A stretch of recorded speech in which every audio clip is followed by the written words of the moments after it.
Fisk and Crawford are two old, dirty, coal-fired power plants on Chicago's southwest side. Every year they spew thousands of tons of pollution into the air, compromising the health and welfare of all Chicagoans.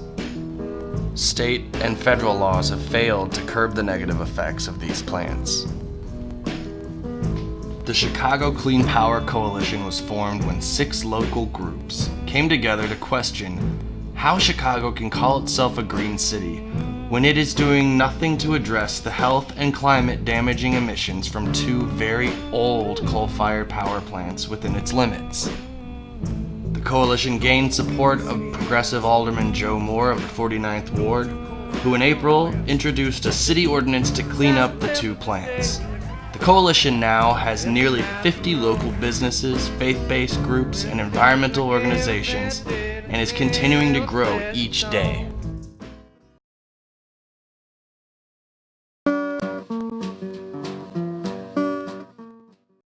What the ordinance calls for is to limit the amount of soot that is emitted into the air, and basically bring these old coal-fired plants up to the kind of standards that a new plant would have to operate under.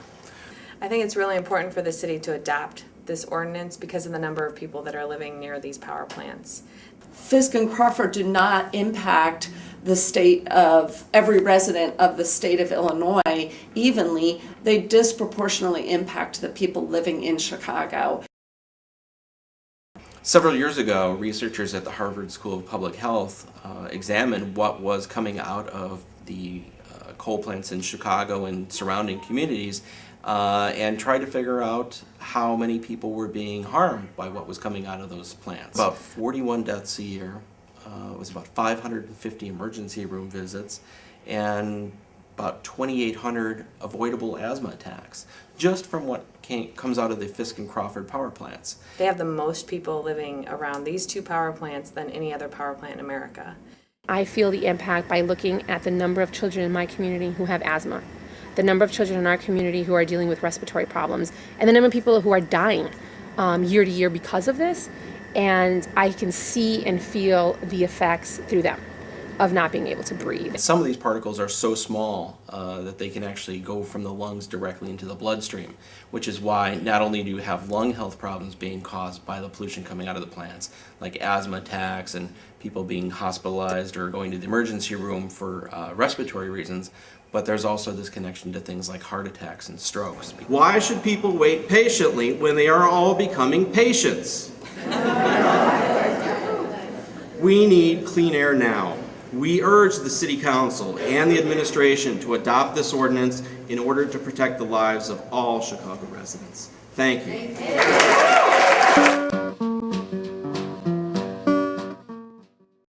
Chicago is not immune from global warming. The city's got a plan in place to address global warming and to adapt the city to global warming, which we already know is going to occur, and some serious problems are on the horizon. More storms, more flooding, and even temperatures as high as 114, 115 degrees are forecast for Chicago.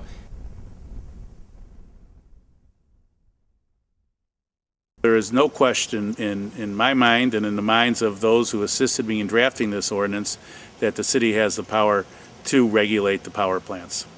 The Illinois Constitution reserves certain rights to home rule unit, and if the problem has unique impacts that are localized and the state has not addressed the problem, then the home rule unit has the authority. Well, these 2 power plants employ about 180 people, and we understand that people are concerned about their jobs, but this ordinance does not actually ask for the shutdown of these power plants. It asks them to clean up their emissions. We not only hope to preserve the jobs of the people who are working at the plants now, but also expand those. There are actually more jobs available in meeting our electric needs through renewable energy and energy efficiency than there are through jobs at coal-fired power plants.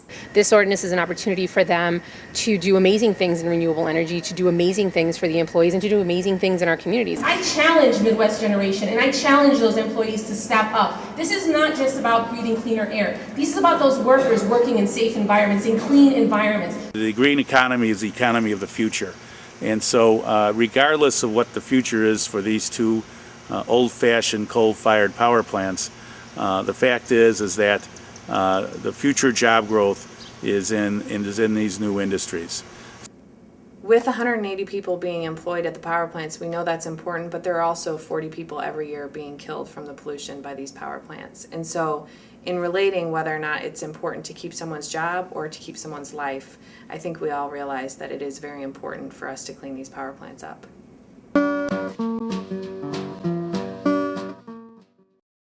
No groundbreaking law has ever passed the City Council without the support of the grassroots. We have a coalition of over 40 organizations in Chicago, and that number keeps growing every month.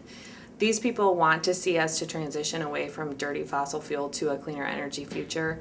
We see that there are local people that are coming out for rallies. Just last October, there was a rally around the coal-fired power plants that brought out 600 people. That, in and of itself, was huge for the city of Chicago. There is strong support for the coalition. You know, we've been working on this campaign for 8 years now, and we've been amazed at the amount of growth that it's had, particularly in the last 2 years. We think a lot of it has to do with the fact that people are understanding more and more where their electricity is coming from, but they're also understanding the limited resources that we have on this planet. These big companies have got to be taught the fact that we want to have clean air in the city of Chicago. Are you with me on that one? Absolutely. I really do think that right now the politicians in the city of Chicago are waiting to hear from the people. And so it is going to take individuals calling their aldermen, visiting their aldermen, writing letters to their editor about this ordinance, talking to their neighbors and friends, and getting them to go and talk to their aldermen. If we're not fighting every day to ensure that the breath our children breathe is clean, then shame on us. Shame on us. Ultimately, aldermen are going to respond to the communities they represent. And the more people know and the more they say and the more the word spreads, the faster we're going to get clean air in Chicago. The soot and the particulates do not stop at ward borders. They don't. They go across this entire city. They go across the Midwest. They go across the entire world, and that's what we're trying to stop here. We need to hold these people accountable now. We don't have time to waste, and I think that this legislation definitely is the step in the right direction, but we need your help because we can't do it alone. Every single person has a vote and every single person has a voice, and we really think that all we need is to show our aldermen and the mayor that the people do want this to happen. People are going to be looking toward the City Council for being leaders. They want their aldermen to be leaders. And I hope that my colleagues will answer the call and be the leaders for a green economy and lead our city to its rightful place as the greenest city in America.